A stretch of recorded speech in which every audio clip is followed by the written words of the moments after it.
హరీష్ గారికి డైరెక్షన్ ఒకటే అనుకున్నా, మాట్లాడడం కూడా రాదు. సో మ్యాటర్ ఏంటంటే హరీష్ శంకర్ గారు రీసెంట్ గా ఒక ఇంటర్వ్యూ ఇచ్చారు. ఆ ఇంటర్వ్యూలో ఆయన ఆ మాటలు చెప్పాక నా మైండ్ ఎగిరిపోయింది, అసలు బ్లాక్ అయిపోయింది అనమాట. సో ఉస్తాద్ భగత్ సింగ్ మూవీలో ఒక ఫైట్ సీక్వెన్స్ ఉంటుంది. సో ఆ ఫైట్ సీక్వెన్స్ లో పవన్ కళ్యాణ్ గారు జీప్ ని దిగుతారు అనమాట. అక్కడ ఆ మూవీలో 2 times దిగుతారు. సో నేను సినిమా చూసినప్పుడు ఏమనుకున్నాను, మేబీ ఎడిటింగ్ మిస్టేక్ అయి ఉండొచ్చు. సో దీని హరీష్ శంకర్ గారు ఏం చెప్పారు తెలుసా, హరీష్ శంకర్ గారికి 2 షాట్లు నచ్చాయంట. సో అందుకని 2 సీన్లు పెట్టేశారంట.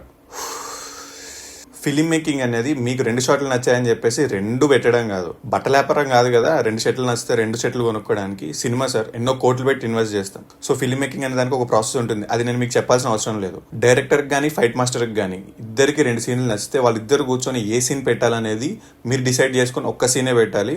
నచ్చినాను కదా అని చెప్పేసి అలానే ఒక 10 టేకులు పెట్టేస్తే ఆడియన్స్ కూడా చూడరు. మీరు మిస్టేక్ అని చెప్పుంటే అందరూ యాక్సెప్ట్ చేసేవాళ్ళు, పోన్లే హరీష్ శంకర్ గారు యాక్సెప్ట్ చేశారు కదా అని చెప్పేసి. కానీ మీరు దీన్ని కవరప్ చేసుకున్నారు చూసారా, నాకు అది అసలు నచ్చలేదు. అండ్ ఇంకోటి దురంధర్ మూవీ గురించి కూడా చెప్పారు. ఉస్తాద్ భగత్ సింగ్ అనే మూవీ ప్యాట్రియాటిజం అనే థీమ్ మీద నడుస్తుంది భయ్య. ఉస్తాద్ భగత్ సింగ్ లో ఉన్న థీమ్ దురంధర్ 2 లో ఉన్న థీమ్ 2 ఒకటే అంట. కానీ మేము ఎక్కువ ఎక్స్ప్లోర్ చేయలేం, వాళ్ళు ఫుల్ ఫ్లెడ్జ్డ్ గా తీశారని చెప్పారు. అసలు ఉస్తాద్ భగత్ సింగ్ మూవీ ఎక్కడ, దురంధర్ 2 మూవీ ఎక్కడ, అసలు ఆయన ఏం చెప్తున్నాడు ఏంటో. నెక్స్ట్ టైం మీకు నచ్చినట్టు 2 సీన్స్ కాకుండా సో మీరు అండ్ ఫైట్ టీమ్ కూర్చొని ఒక్క సీన్ పెట్టాలని నేను కోరుకుంటున్నాను. అండ్ అందరికీ happy Sriramanavami. And that's all for today video. And please follow and subscribe. Vibe on రూస్.